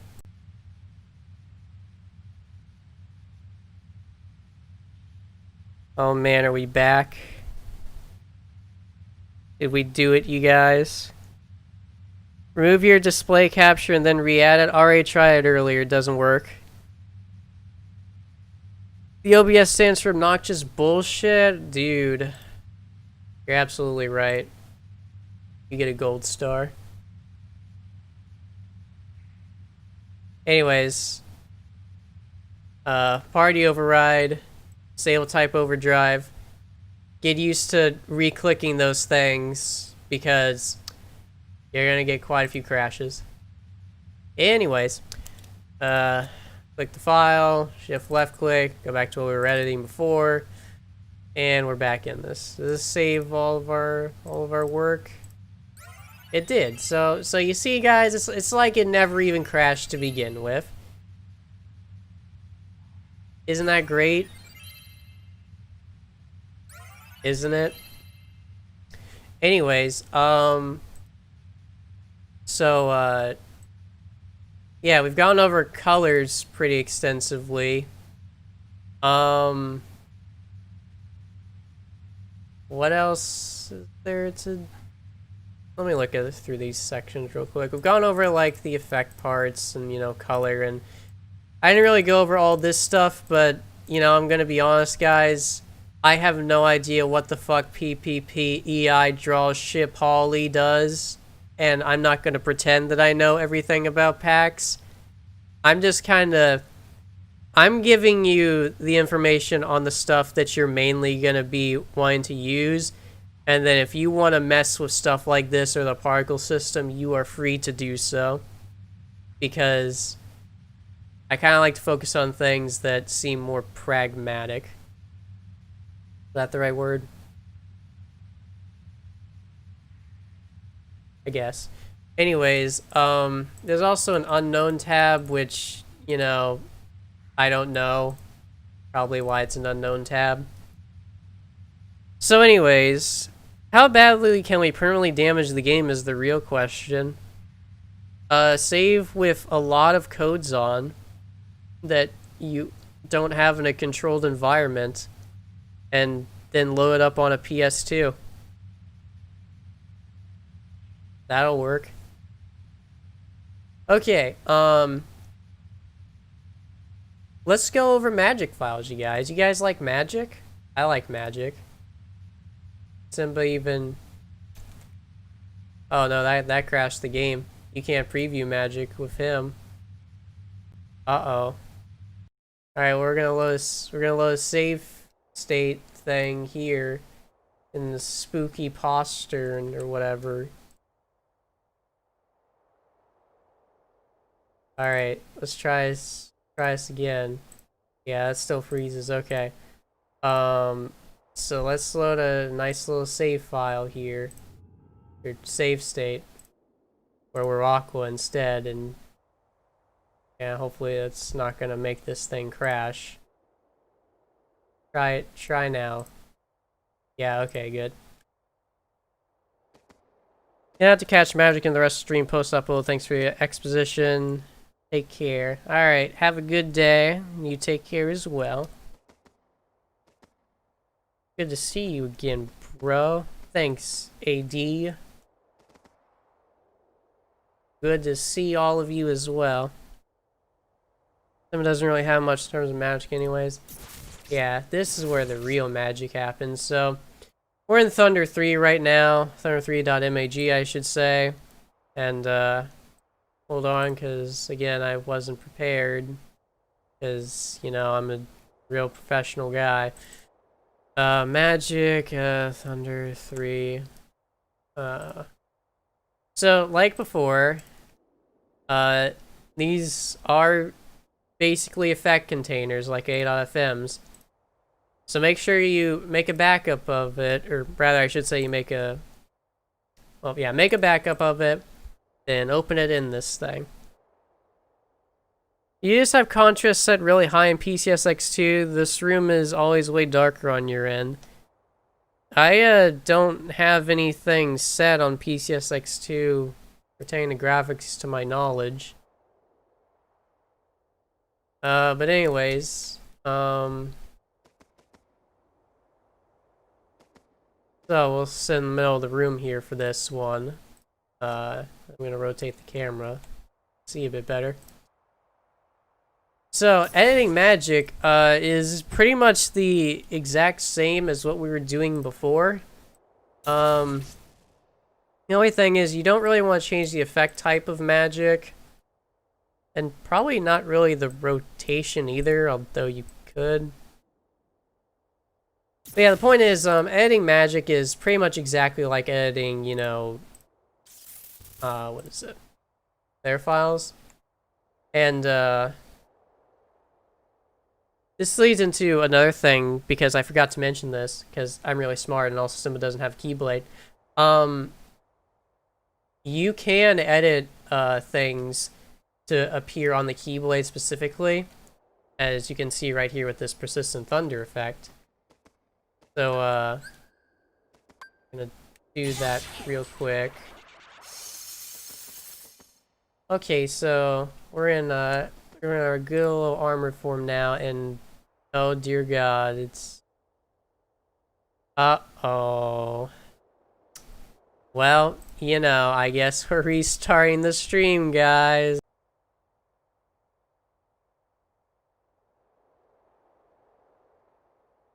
Okay, anyway. God, I hope YouTube doesn't save all this as one video. That would be horrible. Or, it's like 6 videos. That would be horrible. Anyways, party override. And in this case, drive meter, because I want to stay in armored form. This time you're going to work, right? Drive meter? Yeah, okay, so there you see with the drive meter thing, the form can't go down anymore. Yay. Disable type override. Okay, cool. Now then, like we were saying before. Oh wait, open thunder3.mag. Yeah, okay. So I'm gonna preview something real quick and get those effects off me. So this is easier to see. So if you'll notice here on joint, it's actually 16,387, which is not 84. And as you can see, that's making this appear on the keyblade. But you know, let's try making something else appear on the keyblade. Okay, that one also already appears.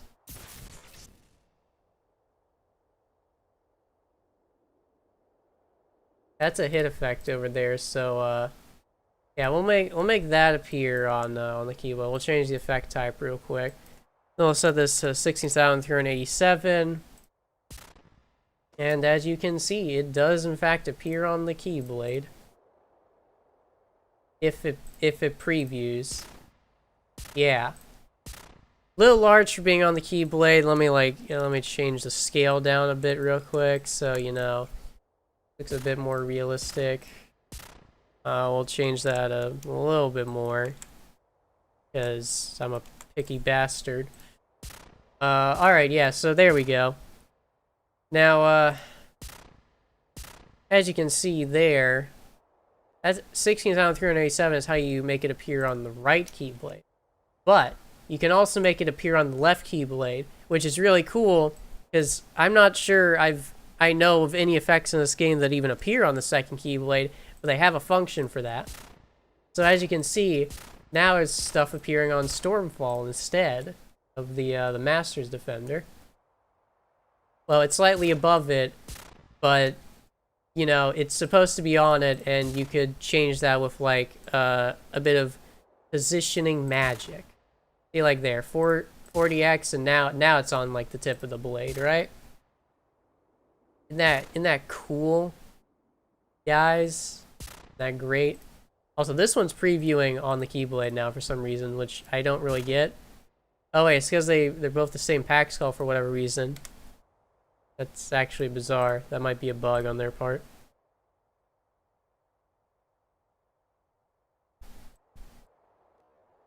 So anyways, I will make this appear on the player, and then we'll do like 69,387 again. And then I'm going to change this sound effect to that. And we're going to change the scale. I'm just doing this so you kind of get like an idea of the process of modding, by the way. Like, I know I'm kind of going over stuff, but I just kind of want to show you how some of this stuff actually feels. So now we have two like little lightning effects that could appear on our keyblades if, you know, if we wanted that.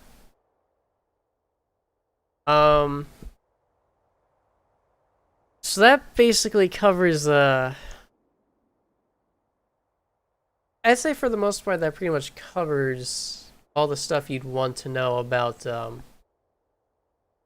these sort of individual effects if you want to just modify a singular A.FM. But what if we could do something really super cool, you guys? What if now we could actually combine multiple PAX files, or in this case, you know, DPD files, because this fucking format has like so many different things to remember, but just when I say PAX, just assume visual effects, okay? Alright. Now anyways, yeah, what if you wanted to do that? You guys want to combine effects? Do ya? I think you do. So anyways, we're gonna go back to Simba now, and you know, hopefully this thing doesn't crash like it always seems to want to do.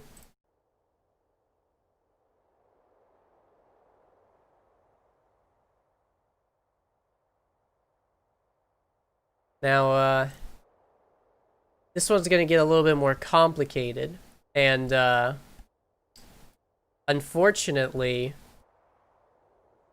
there's a bit of an issue here, guys. I have to restart the application for this. And, you know what that means. We gotta restart the stream again. So be right back.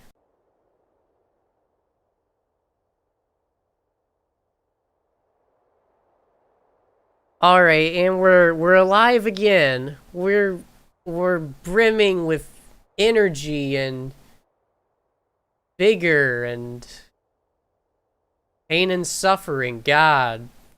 Why doesn't it recheck your display capture after a while, man? Anyways, effect toolkit. Now we're gonna get into the other stuff. So we got like port effect, which would let us pour stuff from Kingdom Hearts 1 or Recom to 2FM. We're gonna save that for another time. Cause right now we're gonna go over extracting things, and I'm gonna be honest here, I might get some of this wrong for a while, but you know, let's just go ahead and get this over with. So, okay, we have to extract a DPX first, which means I clicked the wrong option. Alright, hold on guys, stream's gonna cut out for a minute.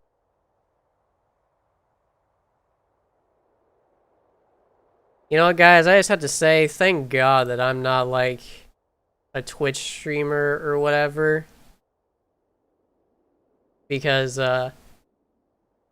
man oh man, I should stick to videos. Anyways, we're gonna extract a DPX from a KH2FM PAX over here. Now, you may be asking yourself, what's a DPX, Mr. Xaddgx, if that even is your real name. And what DPXs are the actual things that it's what actually makes up a PAX file, like the actual effects that are contained within it, which and it doesn't pertain to like the position, the rotation configuration we were doing before. This is like all the actual render data is the best way I can put it, and that may or may not be entirely accurate because you know, this kind of stuff can be tough to figure out. But just go with it, okay? Pretend I'm smart. The first thing we're going to do, we're going to open up Simba's AI.FM, and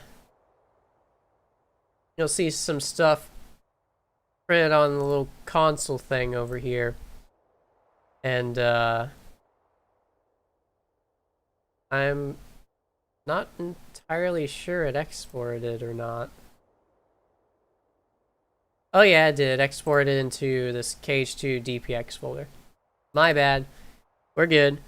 So, you'll see here, this created an a.dpx, which is really just a .dpx, but, you know, file format. Makes it a little annoying. Anyways, so we did that. Now we want to combine some other effects, and, you know, the one guy from before, sorry, I forgot who asked about this, wanted darkness effects. And you know what? I agree. Let's try and make some darkness effects. Sorry, I had to plug in my charger to my Mac. Alright. Now, in order to do this, we need to think. We need to brainstorm, and we need to figure this out, chat. What's dark in this game? What really brings out that sort of evilness we've come to expect from Simba? I always knew he was a fucking evil mastermind. And the first thing that probably comes to mind is like Neo showers or something, so we're just gonna go with that. And also because their ID is easy to remember for me. Reason for that being is that Neo shadows are actually M_EX420, and this model previewer is frozen for me, so we're just gonna reopen that. And okay, yeah, Neo shadows. So now we've confirmed that, like, hey, this is in fact a Neo shadow, and you know, now we can take the A.FM, we're gonna paste it in this folder for easy browsing, and then we're gonna extract this DPX from this thing, and you'll see it print something over here again. By the way, I'm pretty sure what it's printing is like the size of the file. So, you know, I guess for confirmation that it actually extracted more than anything. Anyways, so now we've done that, let's combine things, guys. Except there's still more we have to do.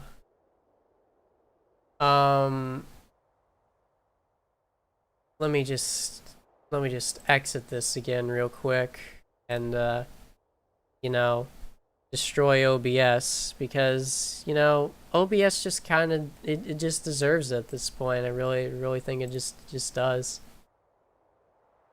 Because, you know, apparently OBS just hates me. Anyways, restarting the stream again. You guys know how it goes. You know what, but I will give YouTube the credit it deserves, though. It seems to be saying that I've been live for an hour and 57 minutes despite the stream constantly restarting, which means it doesn't instantly end the stream every time it loses a signal. So that's great. Anyways. So now we're going to go to extract DPD. And what this is that when you open a DPX, it'll let me. We'll open the Neo Shadow one first. Now you see there's a lot of intriguing values here. And I'm gonna be honest, doesn't entirely look like that's extracting properly, but we're just gonna pretend that it is, and we're gonna click these things. Then we'll right click them and we'll select export DPD, and then it's gonna crash because, yeah, it doesn't seem to have been working very well. Whoopsie daisy, guys. Oh.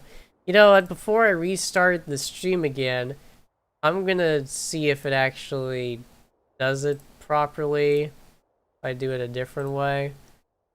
But,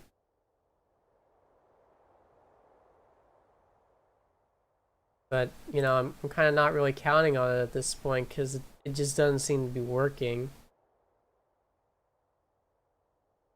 I had issues with this before, but I eventually got it to work, and I'm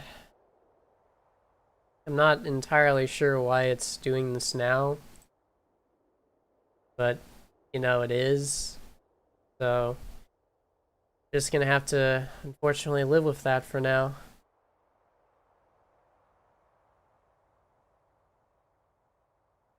Until I figure out what the hell is going on with this thing. And no, this looks kind of broken, if I'm being perfectly honest. Now you all can't see it, but it seems to be crashing quite a bit. That's really unfortunate, because that kind of means I'm gonna have to put off this part of the tutorial, it seems. Well, okay, we'll go over DPDs another time when hopefully it's feeling more respectable, and, you know, let me restart the stream real quick again.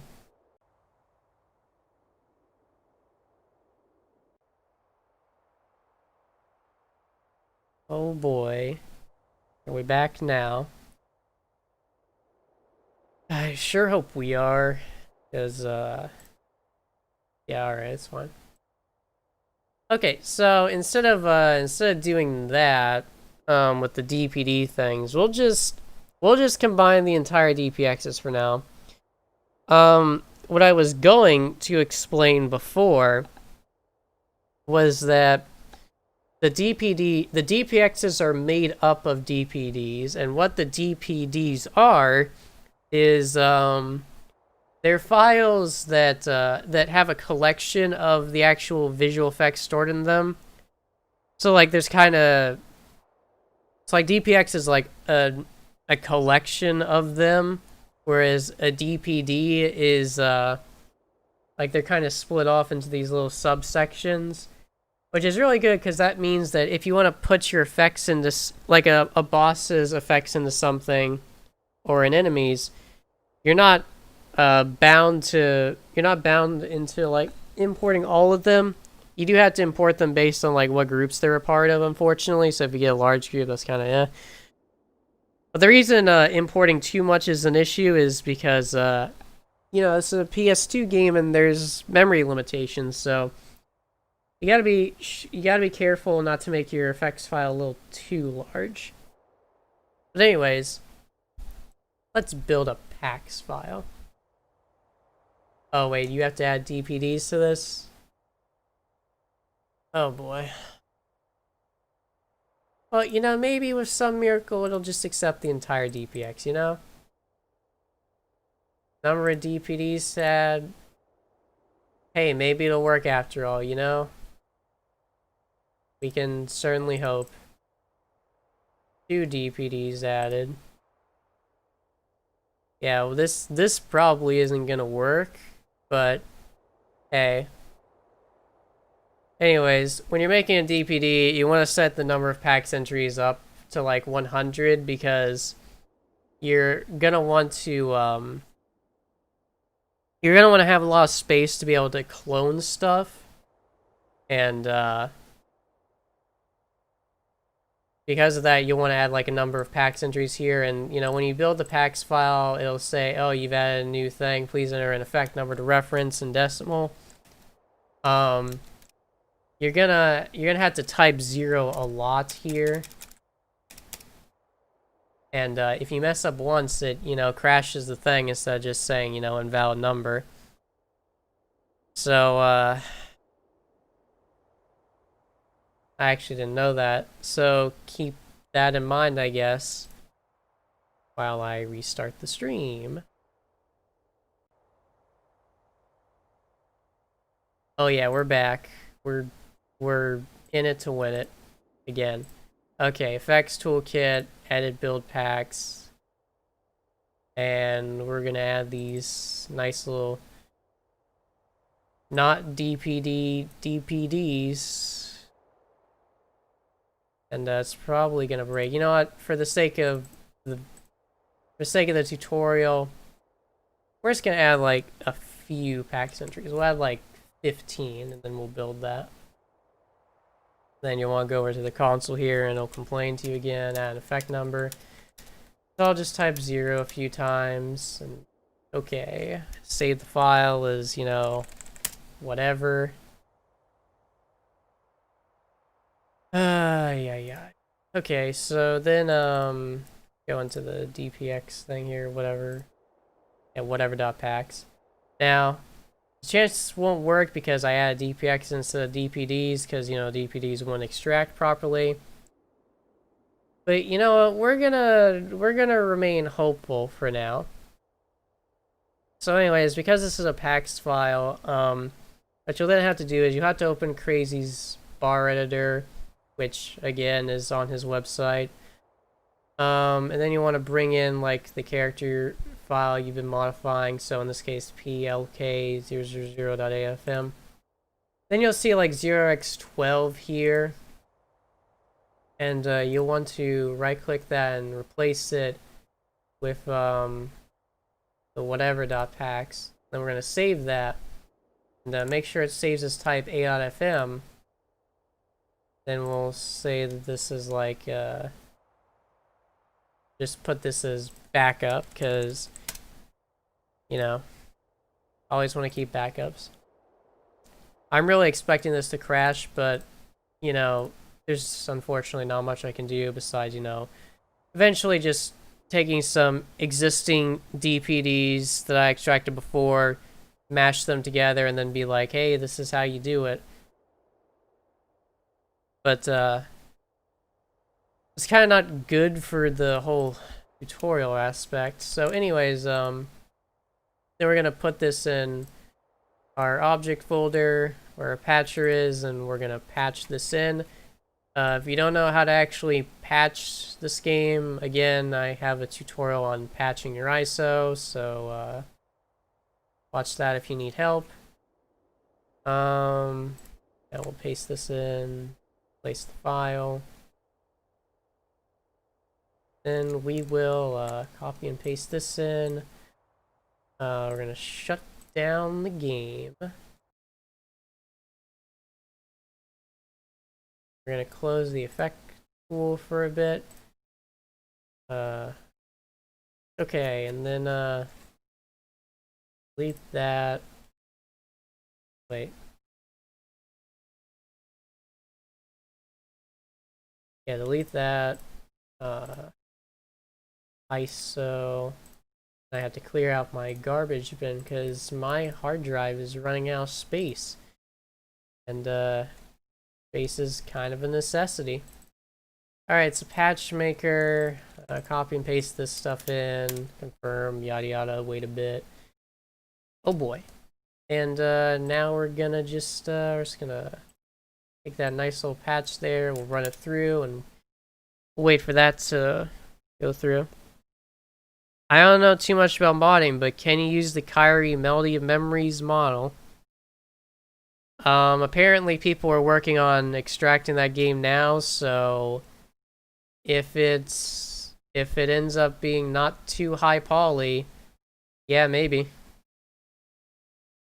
I haven't actually seen the model you're referring to, so I don't know if this is like Unreal Engine levels of modeling, or if it's just the if it's just a PS2 like model. But yeah, people are working on getting those assets. So maybe.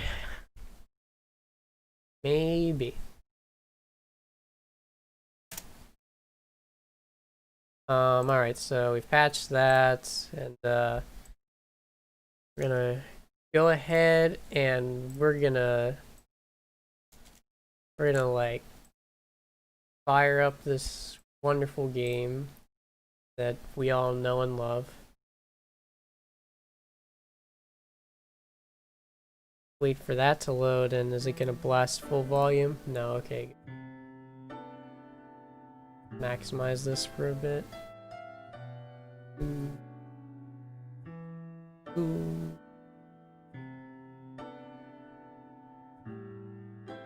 Alright. Anyways, checking the save files, and then we're gonna load, and no, actually we're gonna make a save state here real quick because things are a little screwy right now with this mod.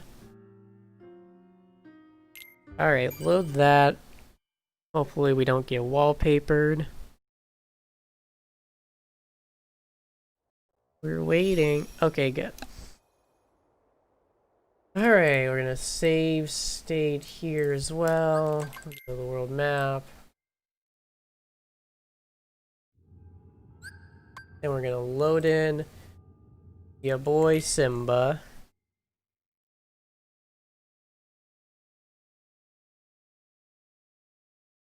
And it crashed, which of course means yeah, that is not how you build a DPD thing.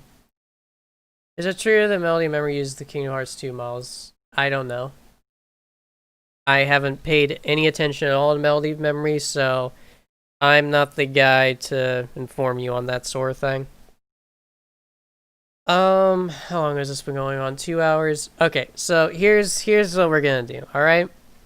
I'm gonna call it here for now, because one, I'm hungry, and two, I kinda need to figure out what the hell is going on with, you know, that extractor thing. Because either I'm doing something wrong, or it's kind of breaking. So I'm gonna figure that out, and once I do, we'll have another stream, and I'll start going over how to mash together different effect files. But for now, thank you all for coming to my, I don't know, probably 12 different streams at this point. And hopefully those of you who want to mod this stuff are, feel a bit more informed, and, you know, hopefully this interests you. The download link to it will be in the description, and I will edit the description to link to Crazy Cats' website for the bar editor stuff as well. And the image editor as well. So yeah, thanks for coming, guys. Have a good day.